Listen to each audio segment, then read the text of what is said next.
I take it as you don't want to speak until you are on the record. like big artists speak only when the camera is on.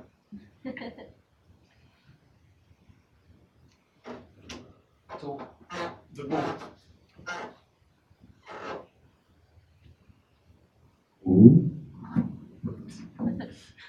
So why I know everyone knows great.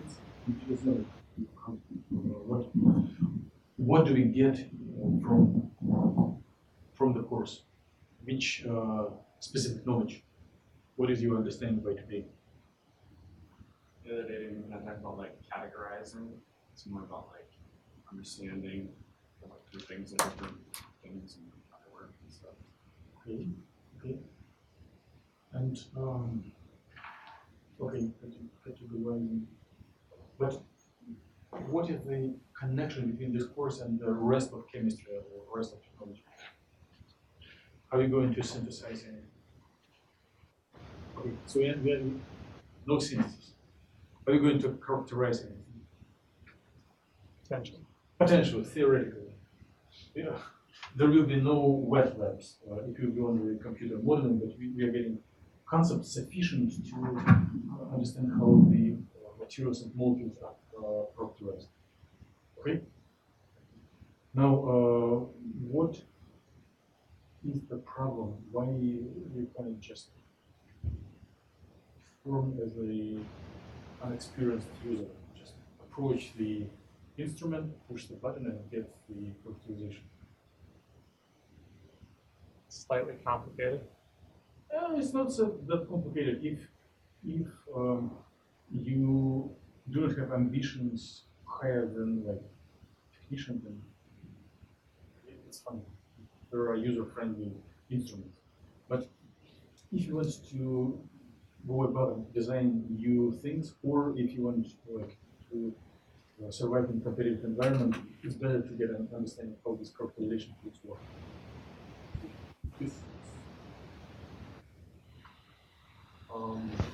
And what is the problem with understanding background properties of molecules? Why should we spend time?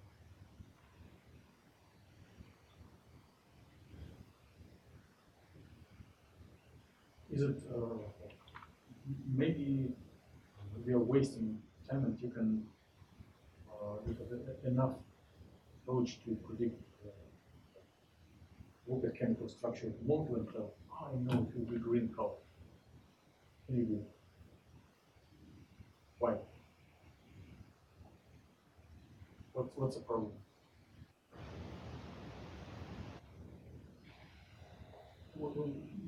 I'm not trying to inspire to do something new compared to what we did last time. Like, based on what we discussed, what is the challenge in understanding properties of molecules?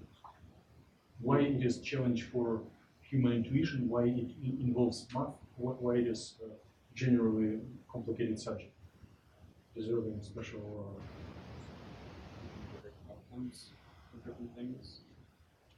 With like kind of understanding properties, if we see like the similar properties and other things, we can kind of make an assumption that maybe a similar that will have like a similar trait or. What it's a great idea, and there is a branch of science based on statistics, the so-called cheminformatics. When you just make a database, many molecules, some properties, and then you find correlation, like linear, then you extrapolate and pick them. But it will work only if they have similar structures. If there is something you never saw before, it may not work. So we are trying to go microscopically to get all bells and whistles and internal structure molecules and predict what come out, what their ability to react or how they respond to electromagnetic radiation for characterizing their properties. And here we are hitting a challenge, which is You have to come up with math models to model that. yes, and why math models for molecules are what is not true. can't see them so well. Yeah, yeah. And what is like molecules are composed of nucleus and electrons. What is more complicated? Electrons. Yes. Okay. Why electrons are complicated? So we can't like. They know do where not they do not sit in one place. They are distributed. So we need special mathematical tools for distributed objects. This is truly a challenge that we may want to address. Okay. So if we will be successful today, which I'm not 100% sure, which if I will be successful today in time management, we will arrive to a couple of equations. I just want to give heads up what they are. And you may have seen some of them. If you are acquainted with all four of them, you can just stand up and if you don't, then you may get something new. So the first one is this generalization of oscillating trigonometric function into so-called complex numbers.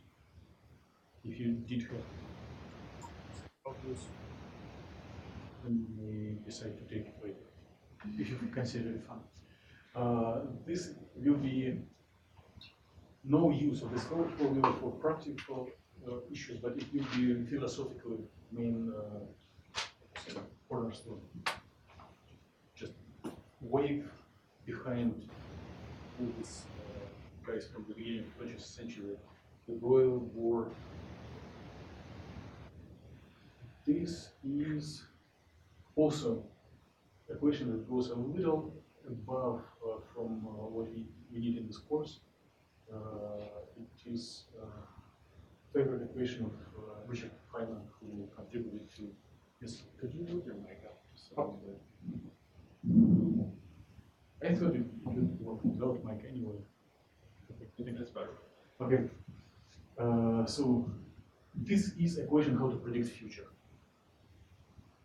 And the last one is the main equation of the overall course that we will be formulated either by the end of today's meeting or by the beginning of the next meeting.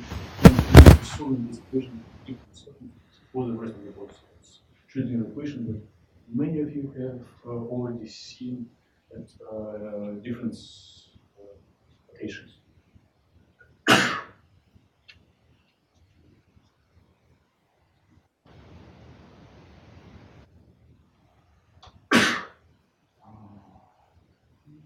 I will try to use records of the meetings so you can go backwards or forwards in previous years. And what did we? Oh, I was browsing YouTube and Wikipedia, so we had double speeds. Or so here's out from gun. Here are two channels. And intuitively, one would expect that outcome would be flashes from the and due to wave nature, they were expecting to have something in between. Okay. It doesn't play media. Huh? Cannot play media. I see. It's always a challenge with doing incorporating videos into the PowerPoint, but we will get through it, and by the end of the course, you can generate videos and embed them into PowerPoints without problems, better than myself. So it is about where we stop last time. So the stuff that is getting quantized in Bohr model, the angular momentum times distance, by good luck, has the same dimension as action. Right? This capital S. And this gives us intuitive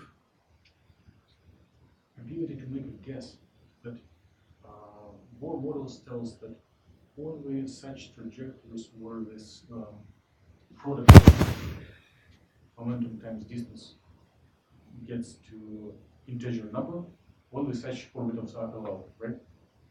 Because what you have heard in your freshman chemistry or high school Bohr model.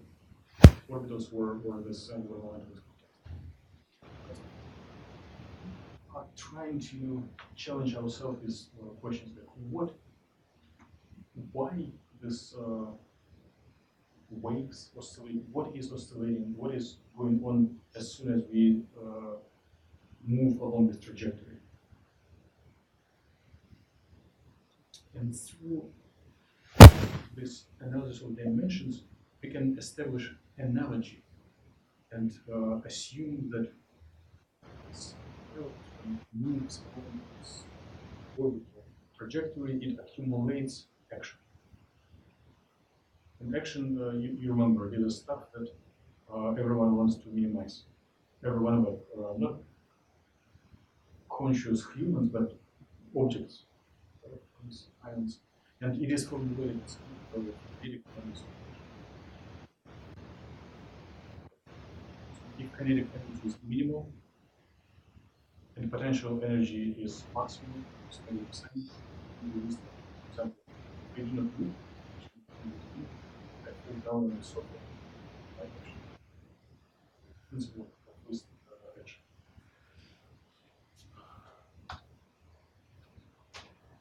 So, main hypothesis that as soon as electron is moving along a trajectory, and later on you will see that it doesn't move along one trajectory, it's still coexists. So, if it is moving, it does accumulate action.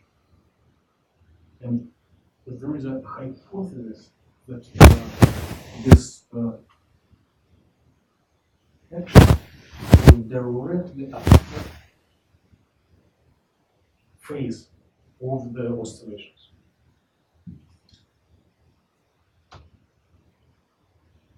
Right.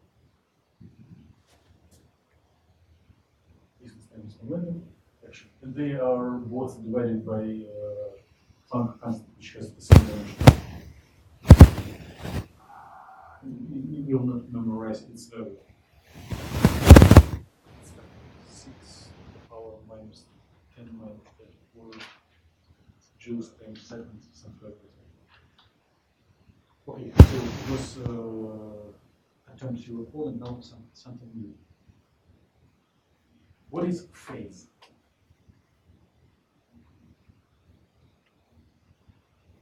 I had a student working with me, given a great answer. I was given offered a question about quantum phase, that we will discuss, but asked it in a very brief sentence. Oh, phase, I remember, it can be like gas, liquid, solid. So, no, I'm not telling you about this phase. Phase of oscillation. Like, you know, if you do sine of the same function, it goes an argument. And if argument changes linearly, for example, it is distance divided by wavelength or time divided by period. So the argument of the periodic function changes linearly, it grows, and oscillating functions oscillates. So argument of the oscillator function can be called phase. As further phase develops, the more and more oscillations. Make sense?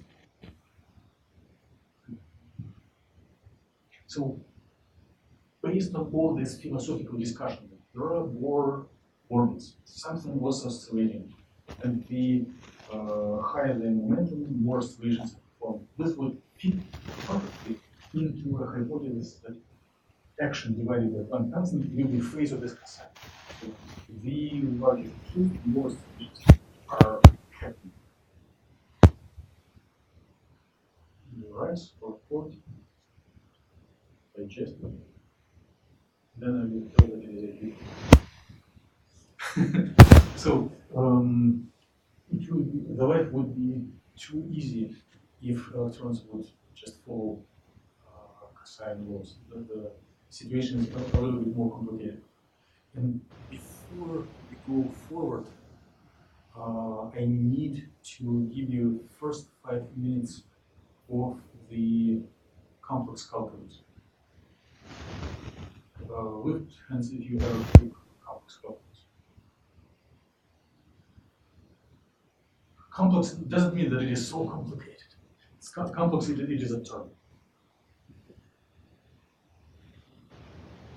So probably you wouldn't mind if I quick then it will help and right now we don't have much homeworks problems because there are so many counterintuitive bricks that we need to put together before we can do actual things.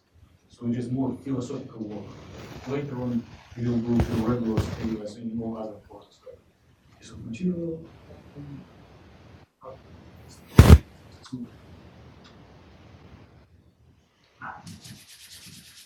What is the square root of -1? I. Oh, then you know complex amounts, right? So there are some numbers that are not real. And if you take square root of -1, if you solve quadratic equations, sometimes you get the answer that will belong to real. And there are generalizations of the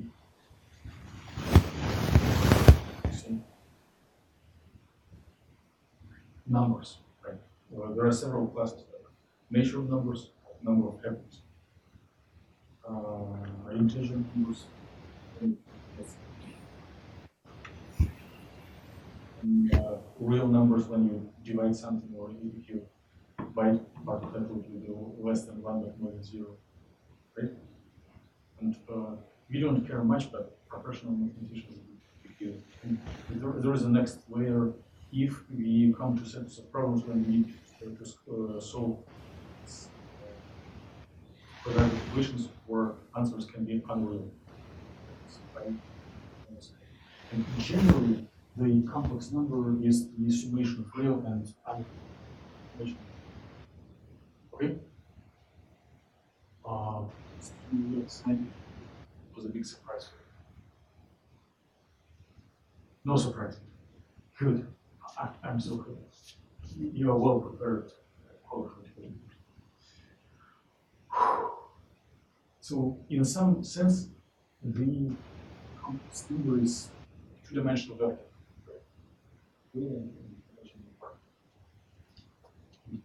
If you do want to represent this vector,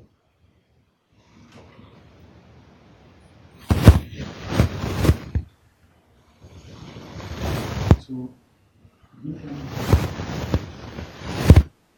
visualize like regular numbers.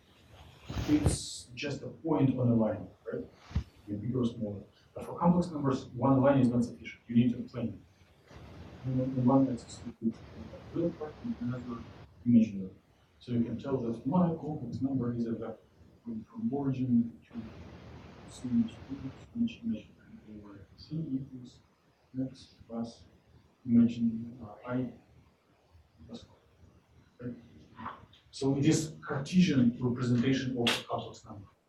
But sometimes it is much more beneficial to use so-called, instead of Cartesian coordinate, to use so-called polar coordinates.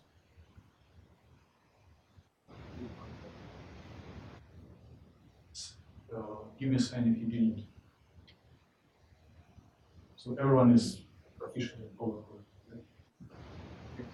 So then you measure distance from origin to the your point on complex plane, and then you compute the angle. Right? And then you are writing that your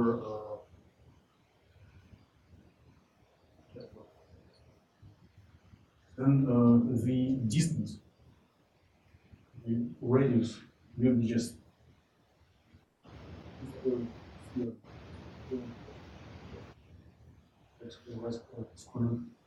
and to get the angle, which by can process it as triangle with a right angle, and you can compute the projections by as sine or cosine of the angle, right? But if you need to inverse, you do inverse sine or inverse cosine. So then your complex number is the radius times the factor of length 1. Cosine phi plus I sine. Okay? So if you have vector where projections are sine and cosine, you know that sine square plus cosine square will be always 1. It's vector of length 1. So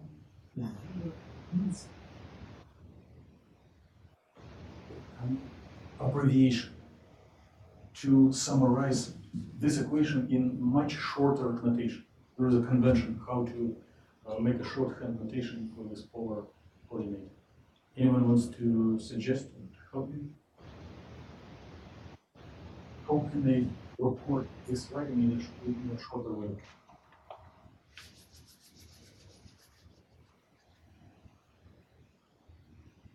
Okay, did you ever heard the last name, family name Euler?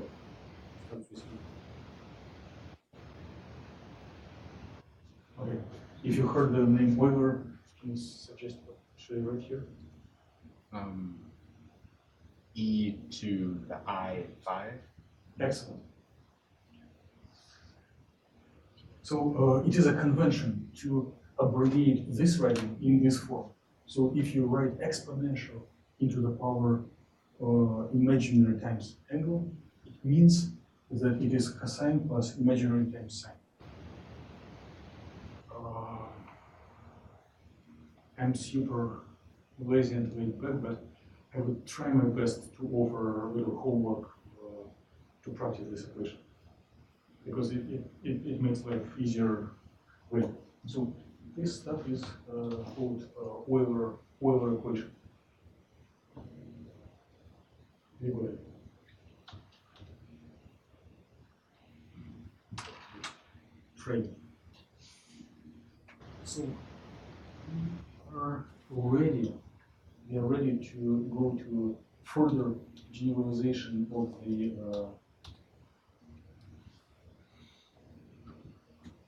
the Broglie waves and Bohr waves. So right now, let's just believe it, and later we can try to develop more arguments. But description of this complicated distributed electrons would get much more natural if you assume that along the path, along the trajectory, something is oscillating not just as one component, but there are two components oscillating simultaneously, real and imaginary. There is real and imaginary part associated with electronic cloud, and each of them, real and imaginary part, accumulate same phase as we go along the trajectory. And in general, we can summarize this assumption as the distribution of electrons in space and time will be e to the power imaginary unit with action in the argument. So action is phase, and distributed electrons accepts Euler formula. Distributed electron likes Euler.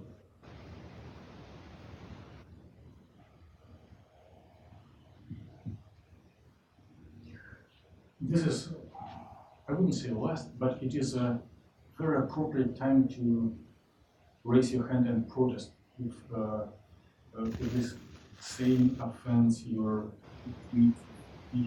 scientific concepts. So you said action is the phase. Yes. So the more phases you have, the more action you said. Yes. As long as you perform some motion, your action increases. If you just linear propagate, your action increases, or not your action of electron. And as action increases, the stuff that we didn't name, the stuff that oscillates, and later we will call it wave function, performs oscillations that the larger the phase, the more and more oscillations it performs. but it doesn't like to have that many oscillations. It likes to have the least. If it is trapped, confined electron, if it is trapped in an ion or in a molecule, then it is not allowed to move at any speed to any place. You have some limitations for motions that will have only integer numbers for action. So moving the whole cycle from one side to another, if you make integer number of oscillations or integer values for the action. So this hypothesis, so it was a big challenge for science, and before making equations, working hypothesis. When one made this hypothesis, it did allow to reproduce spectra of hydrogen atom with very, very high precision. When Bohr model was and later on, I'm just skipping this experimental stuff because it will take out 3 hours. We can return to it later. If the hypothesis is accepted, and if you later summarize it in form of mathematical equations, then we can reformulate parameters of this equation for any atom or any molecule, and again get great agreement with experiment. Okay. So what we do today in our was big challenge for whole human scientific community for like 50 years, from 1910 to 1927. There were no equations, there were only ideas, hypotheses, and some arguments. And some of them sound crazy and counterintuitive. Therefore, many people hate quantum theory. Okay, so you just asked questions, but you didn't protest. Many good scientists at the beginning of the 20th century were protesting, and no. I'll skip this, but if you believe in Euler formula, you can rederive equations for multiplying sines and cosines, or evaluating sines and cosines of summations of different arguments. There is a way that I will be happy to show some other things. First thing that's happy about myself in the undergraduate studies, when first you need to memorize like 20 equations, and you realize that you just write 2 Euler functions for different arguments, all formulas for multiplying sines.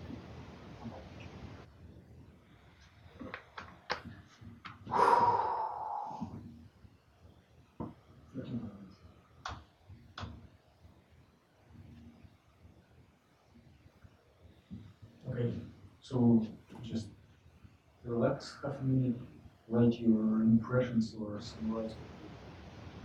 Agreed or disagreed by now.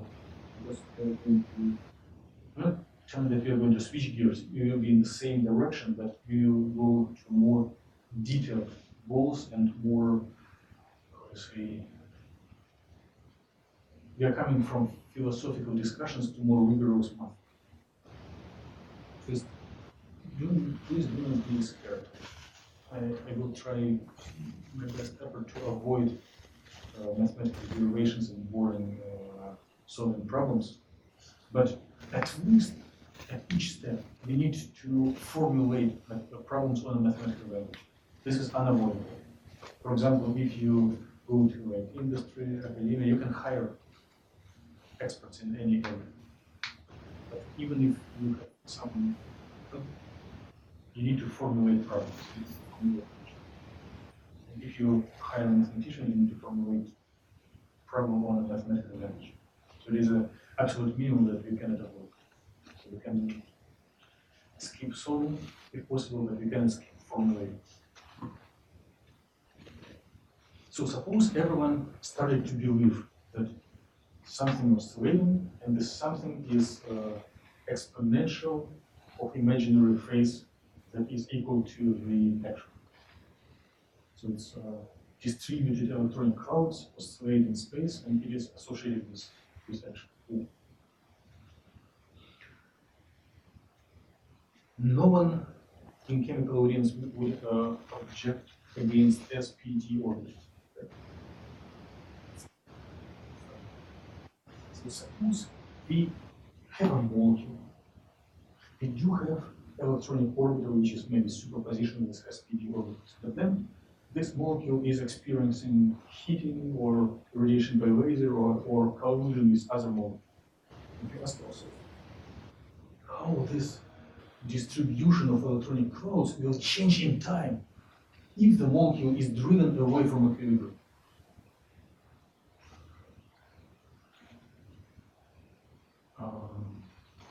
Predict future. If you know present, if you know past shape of these electronic clouds, and you want to predict how they will look like after a certain amount of time.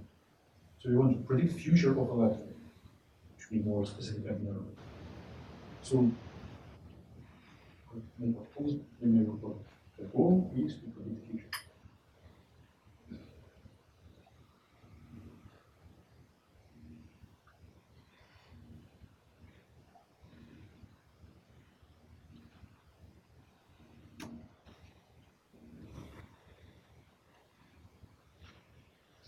We have unspecified this distribution of electronic clouds one time, initial time, and we want to see this distribution of electronic clouds at later.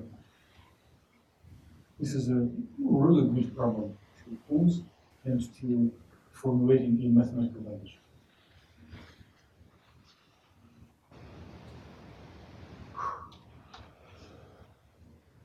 Before we go forward, let's discuss what is the nature of these electronic clouds. What are they? How to interpret them? If you agree with SPD orbitals, what are they? If you see clouds of water vapor in the sky, you know, this dense water vapor. What are the clouds of this SPD orbitals? What is inside if you touch it? If you imagine that you touch them, what is inside? What are they? If you're not answering it, it's not bad. This was also a question for like 5 years to debate in the community. It's really throw off the mind. So there are 2 interpretations, and they were like 50-50 originally. Well, maybe less than 50-50. Some people thought like quantum theory is garbage and you don't believe it. But now most of people accept one and decline another, but there is a small fraction of people who, after 100 years of developing the theory, still accept the second interpretation of this stuff. So mostly common and accepted that you are invited to reproduce in public. That we develop mathematical theories for this psi function, which always need to be multiplied by itself. So you always need to take absolute value squared of this distribution. And when you take absolute value squared of this stuff, orbital, it will give the probability distribution. It will give what is the probability to find the electron in a given vicinity of position and time. So absolute value squared or wave function conjugated wave function will give the probability distribution. So if you draw these orbitals where they are dense, there is a high probability to find out. Where they are sparse, there is 0 probability to find an electron. So electron can be anywhere, but in the denser areas, it's more likely to find it. Probability. It's very hard philosophically. It means like it's still a little particle, it moves everywhere randomly, and there is just probability to find it here or there. Second interpretation. that is easier to accept, but please do not say it in public. It is not accepted by today's community. That electron is like a gel. It's a distribution of charge. The electron is negative, and you can just smash it and you can just shape S and P shapes. And there is so much fraction of the charge. Like the charge of electron is -1, and in some area of space there is like 1% of charge here, another percent here, and then when added together it will give -1. This is much easier to imagine, but do not say it in public. It's not commonly accepted interpretation.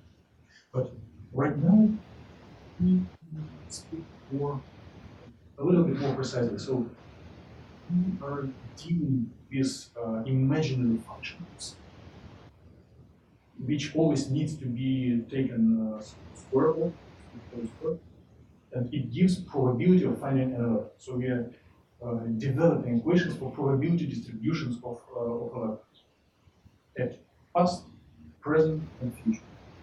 And we try to make this. So it is our goal. We are going more and more specified. Objections? So how do you get that curve, the probability curve? If you multiply those to the action together and then take the absolute value, because that's what the phi is, right? So when you multiply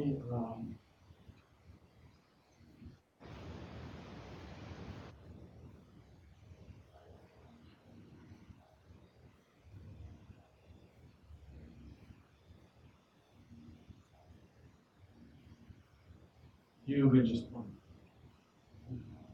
So if it is, we will get into details. If it is just exponential with only phase and nothing else, it will correspond to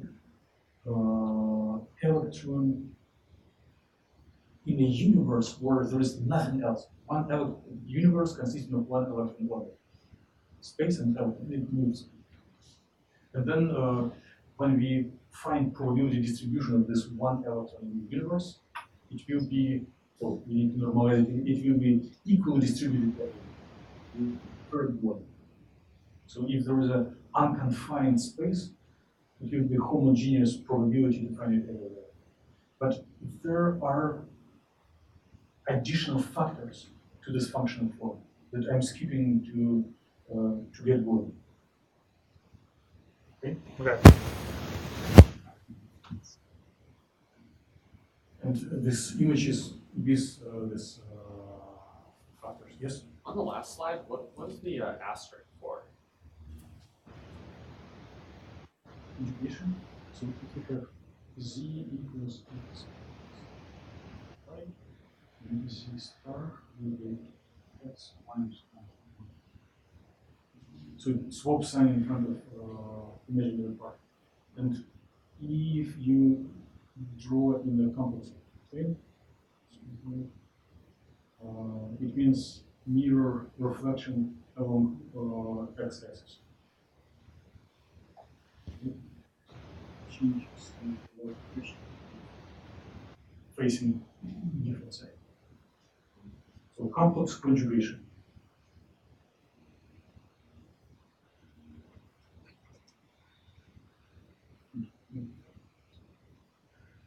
Good.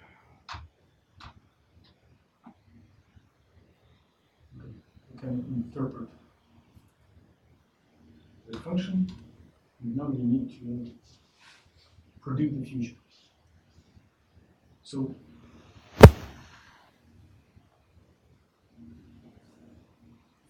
philosophically, we did agree that as electron moves forward, it accumulates phase, and wave function gives this obtains this factor is multiplied by this stuff.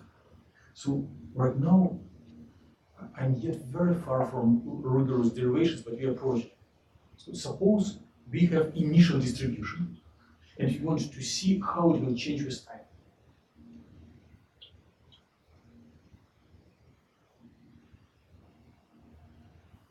So we have not homogeneously distributed, but something like localized around that.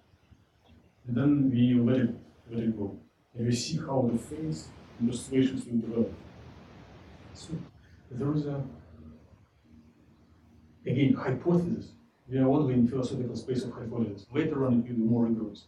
That if you have this distribution at t equals 0, and then we want to find this distribution at t is bigger than 0. So as far as we progress in time, there will be some motions, there will be some accumulation of phase, and the change of the wave function can be approximately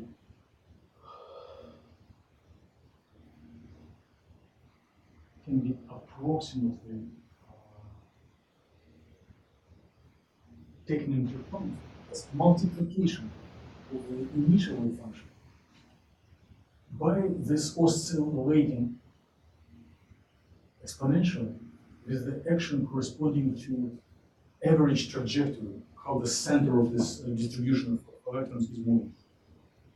So if we again, suppose we have electron localized, maybe it was hydrogen atom, electron is around the negative or positive nuclei, and then we remove positive ion so that it will be just electron cloud, and apply electric field that moves homogeneously solid.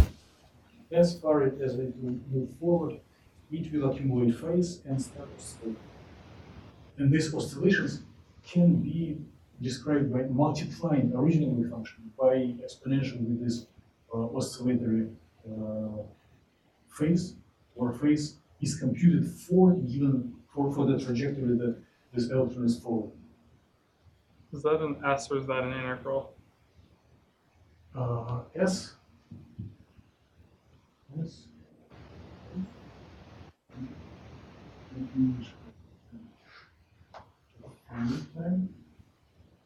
D T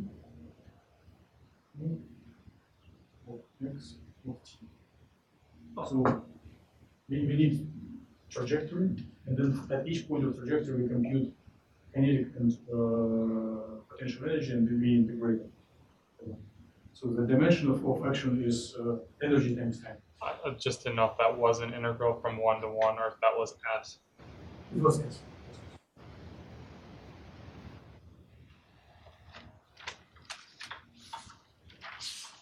No objections. Yeah. Understand? Okay, 4 minutes. So, goal is to go from past to the future.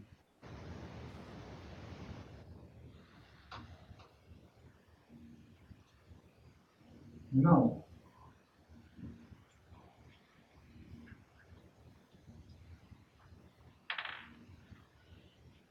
who took differential equations?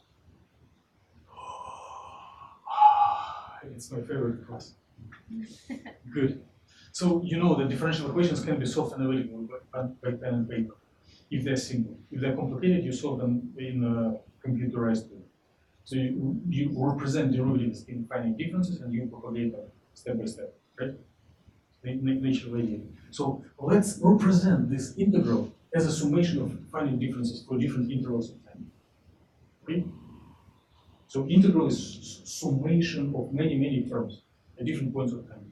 Let's write them explicitly. So this is what I was. Oh, by the way, there is no harm if we replace L to H. The result will be the same. Each time I teach the course, I'm trying to read the literature and justify this change, but it's very bad. But it works. So if we put this accumulation of phase from initial to final time as an integral of energy, and it is something promising and beneficial. But instead of evaluating this integral as analytically by pen and paper, we can split the trajectory on each time step and represent this integral as a summation.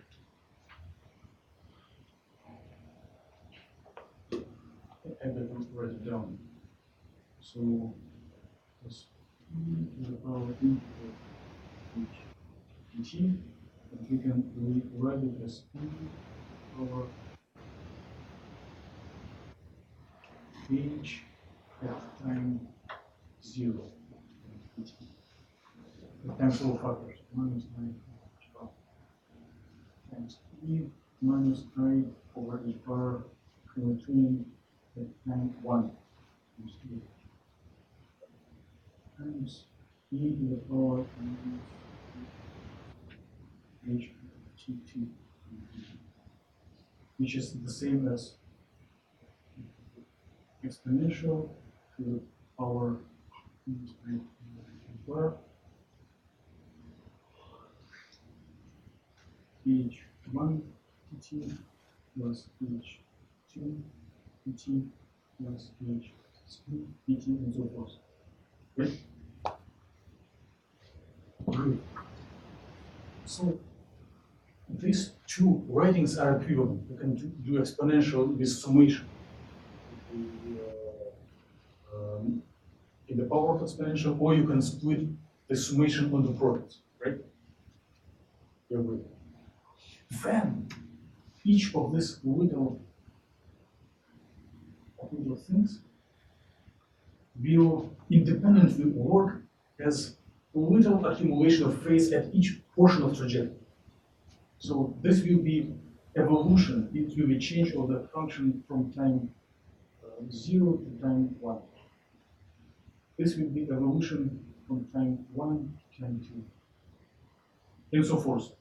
So each time we make a little infinitesimal step forward in time, we multiply our wave function by additional factors. And these factors accumulate, they roll up together. And it gets us the propagation forward in time.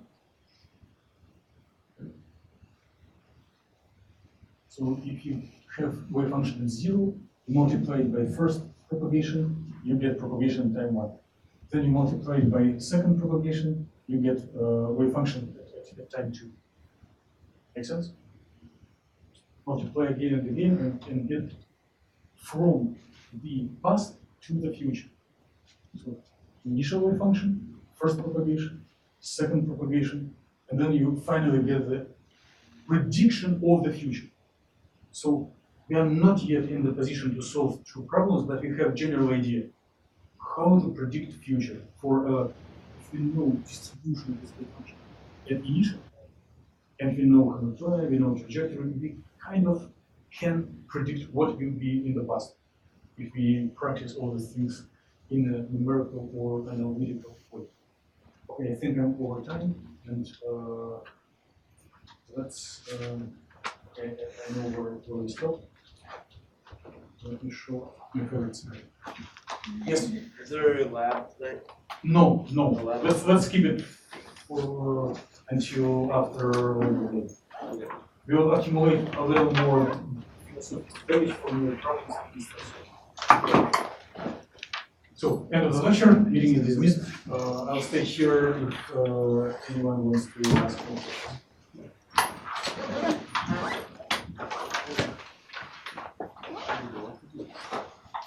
Where are we?